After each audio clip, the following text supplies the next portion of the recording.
Hoy vamos a hablar del tema de los estados financieros.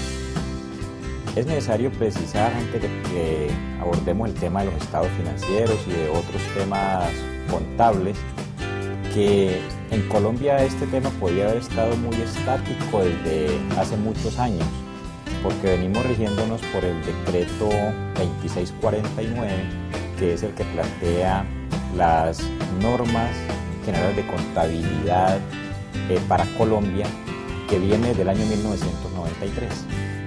En este momento Colombia, gracias a los tratados de libre comercio, está incursionando en otras normas, que son las normas internacionales para el manejo de la información financiera, que deben estar aplicadas con plenitud en las empresas en Colombia desde el año 2015 para unas empresas, 2016 para otras, pero eso implica que desde ya las empresas tienen que estar haciendo su preparación y estar en ese proceso de empalme y de cambio de lo que son las estructuras informativas. Por eso, cuando hablemos de estados financieros y de todo lo que tiene que ver con manejo de información financiera en Colombia, por estos días y mientras nos acoplamos, pues vamos a estar en la tarea de tener que hablar de los paralelos y de qué está funcionando actualmente y qué es lo que va a empezar a regir a partir de los próximos días ya en nuestro país. Entonces, bien, el decreto 2649 del año 93 plantea que los estados financieros en Colombia son 5. Esos son los que están considerados como estados financieros oficiales y que además están reconocidos no solo en el 2649, sino también en el Código de Comercio colombiano. ¿Cuáles son esos informes?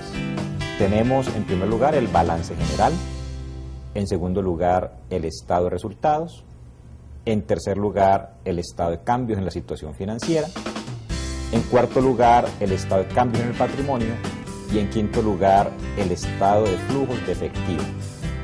También es necesario mencionar que para poder elaborar esos informes generalmente nos apoyamos en otros estados financieros de orden que pudiéramos denominar como auxiliares, los cuales son el estado de costos, que es un informe ya de carácter más interno, y un estado de fuentes y usos.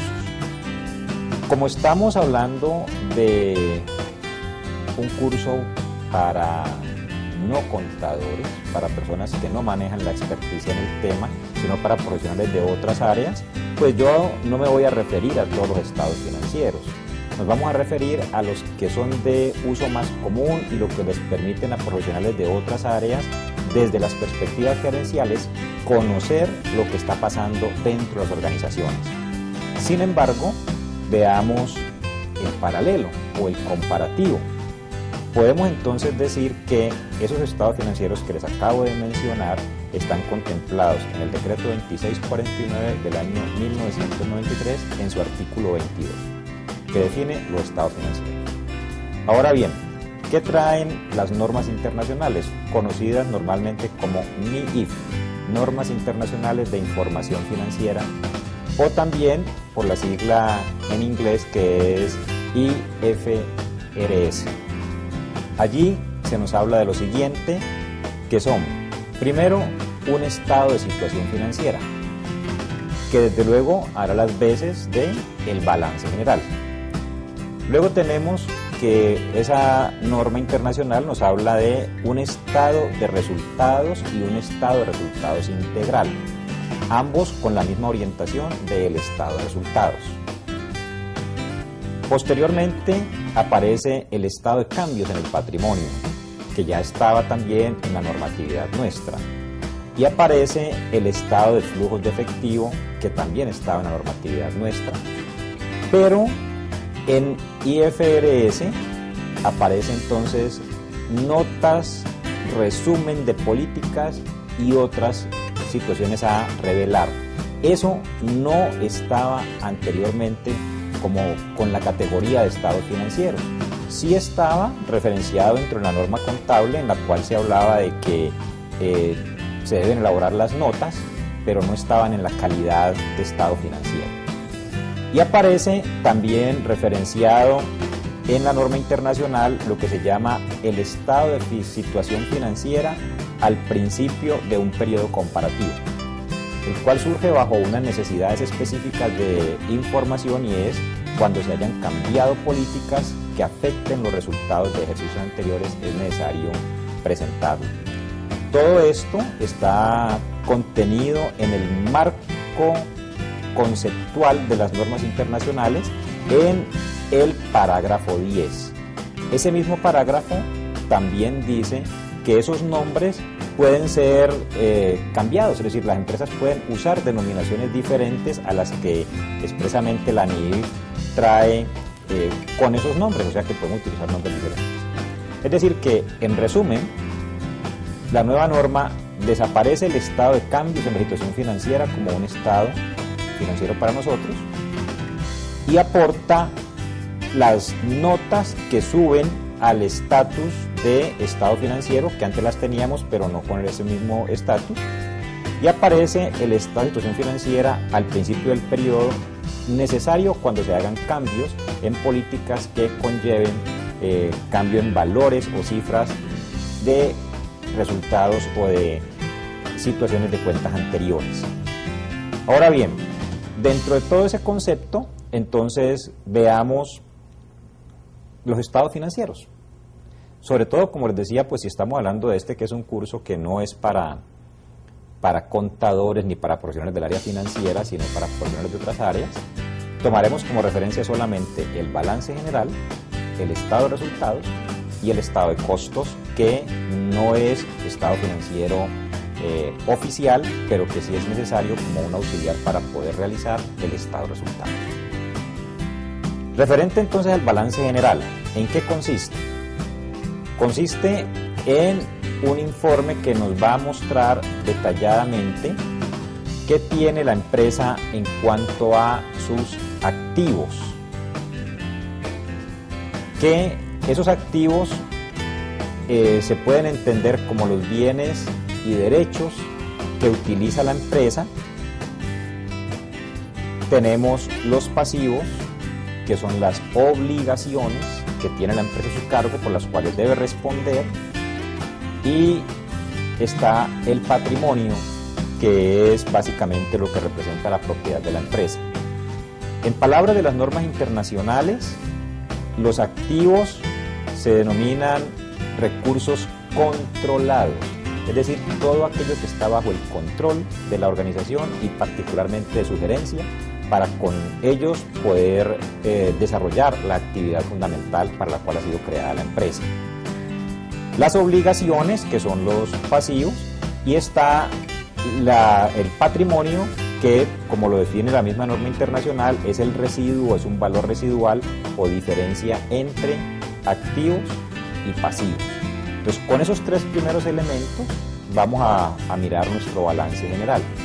¿Qué dice entonces, además, la norma? Que en este sentido realmente no es que haya cambiado mucho, aunque sí hay una palabra fundamental dentro de todo este proceso, y ustedes la pueden consultar, los detalles de cada una de estas cosas, en el documento anexo, que es el comparativo en el decreto 2649 y las normas internacionales, un documento que hemos utilizado aquí gracias al profesor Harold Cerón, que nos lo ha facilitado, y él ha venido trabajando espectacularmente sobre el tema. Decíamos entonces que la diferencia en el caso de los activos es el tema de la propiedad. Hasta el decreto 2649 hablábamos de los bienes y derechos de propiedad de la empresa o recursos que estaban allí dentro de la empresa. Hoy en día la norma internacional habla de los recursos controlados por la empresa. Eso no quiere decir que necesariamente tengan que ser de su propiedad. Pueden ser propiedad de un tercero, pero siempre y cuando se usen como parte de los recursos de la empresa, pues van a ser reconocidos como activos dentro de ella, y eso es uno de los principales cambios que trae esta normatividad. Desde el punto de vista entonces estructural del balance, el informe nos dice que los activos y los pasivos deben estar separados entre corrientes y no corrientes.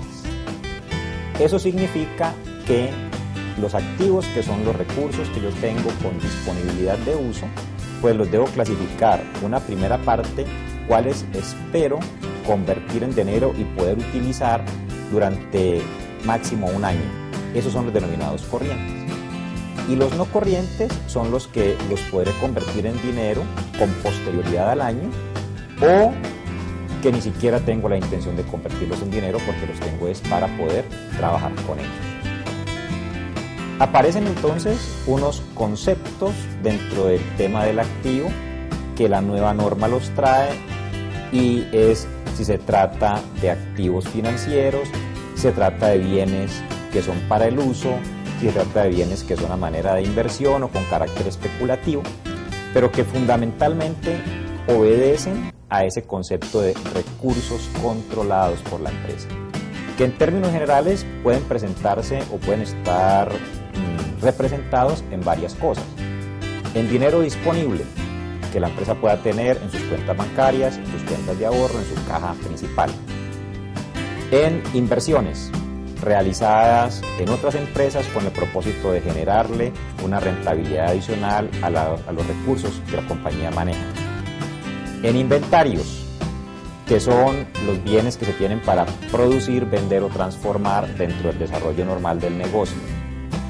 En deudores, que son las entidades o personas que le deben dinero a la empresa por diferentes conceptos, tales como las relaciones comerciales de un cliente o como saldos a favor producidos en situaciones de impuestos frente a la Administración de Impuestos Nacionales.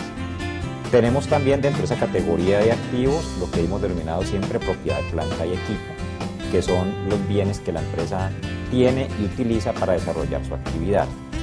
Está los activos intangibles, que son todos aquellos que no tienen forma física, pero que representan un gran valor para que la compañía funcione, caso dado como por ejemplo son las marcas, las patentes y los registros de propiedad intelectual. Tenemos las valorizaciones, que significan mayor valor de cualquiera de los activos conseguido a través de un medio válido, como es un avalúo técnico que se haya preparado por parte de un profesional experto en ello.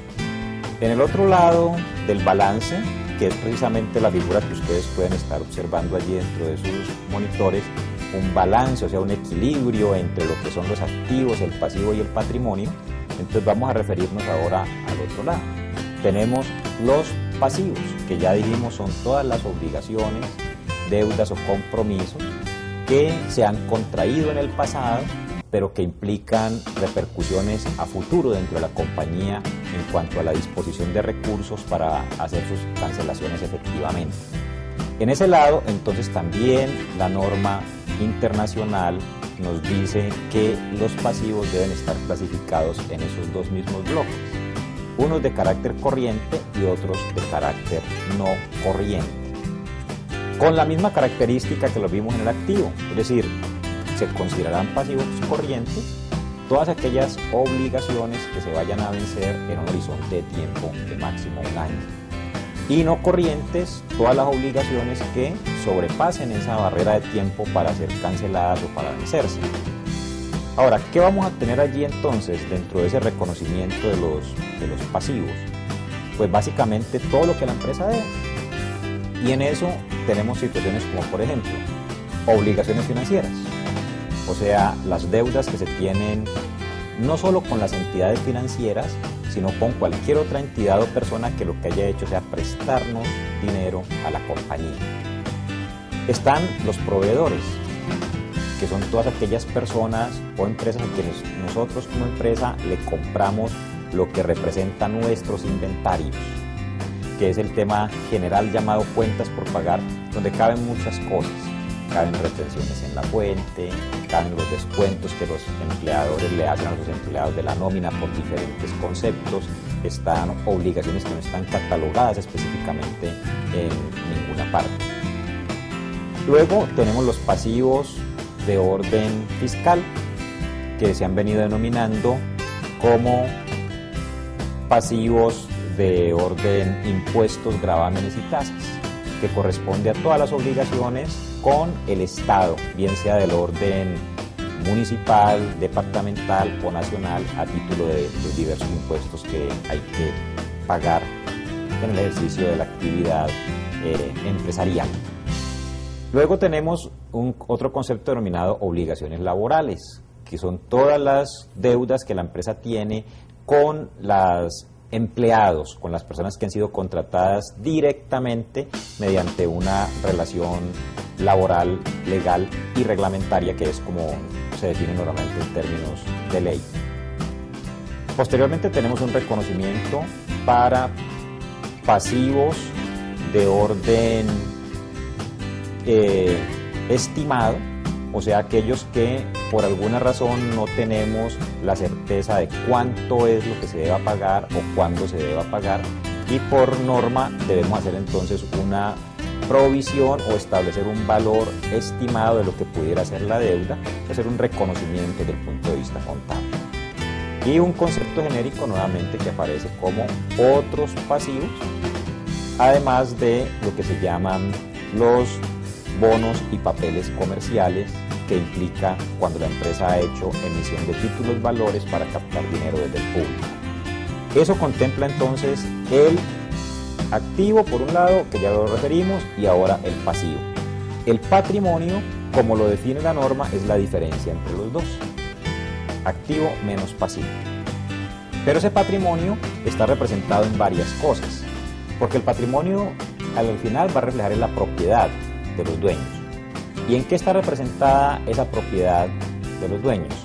Pues está representado primero en el dinero que ellos han colocado directamente para crear la empresa o a lo largo de la vida de ella en cualquier momento para aumentar sus participaciones, y que se denomina el capital social. Está lo que se llama el superávit de capital, consistente en recursos que se han generado como mayor valor de ese capital a través del tiempo, generalmente por acciones de mercado.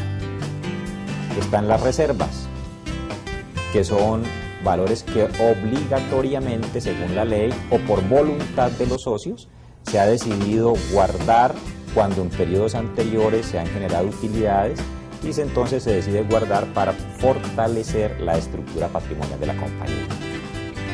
Está también lo que se denomina las utilidades o resultados obtenidos en el ejercicio.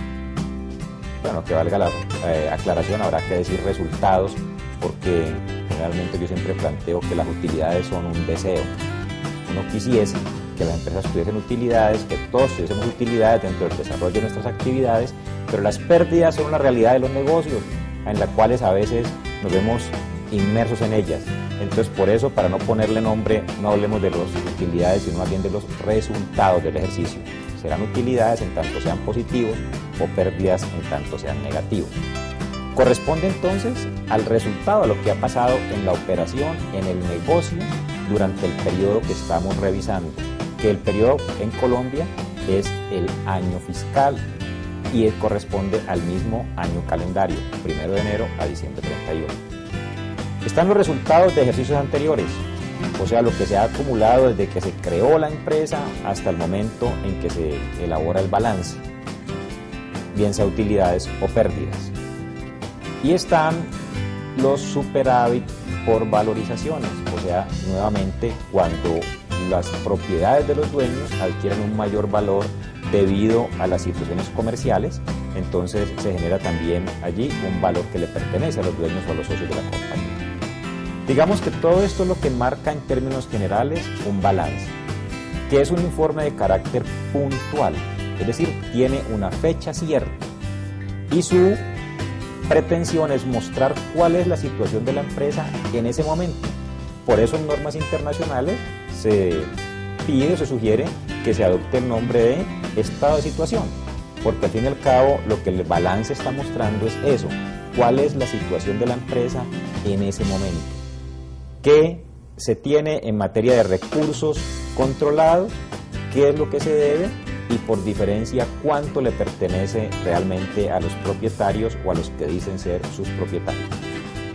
En las descripciones que yo acabo de mostrarles o acabo de presentarles, donde hablamos del disponible, de las inversiones, de las obligaciones financieras, del capital social, todo esto obedece a lo que hoy en Colombia se maneja bajo el plan de cuentas, decreto 2650 del año 1993. Todavía no tenemos una concepción clara para Colombia de si esos rótulos, esos nombres van a cambiar bajo normas internacionales, o simplemente vamos a cambiar sus formas de presentación, pero vamos a seguir utilizando los mismos nombres. Bien, como la promesa inicial era hablar aquí de los 3 estados principales o que sugieren o que requieren más las personas que no manejan la temática contable, sino la toma de decisiones y la observación de las cifras, entonces aquí terminamos nuestra primera entrega que obedece al balance general.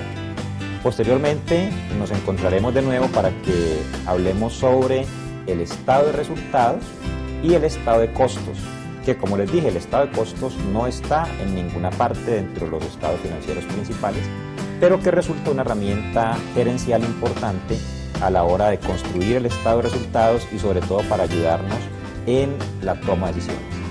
Tengan buen día, busquen estados financieros en sus compañías, búsquenlos publicados en la internet y miren las presentaciones que hemos estado manejando. Pero siempre tengan en cuenta una cosa, si miran estados financieros en Colombia, los van a encontrar adaptados a la norma actual, decreto 2649 del año 1993. Así que si quieren ver estados financieros bajo normas internacionales, busquen informaciones de empresas europeas, donde estados financieros bajo normas internaciones o NIF están funcionando desde el año 2005.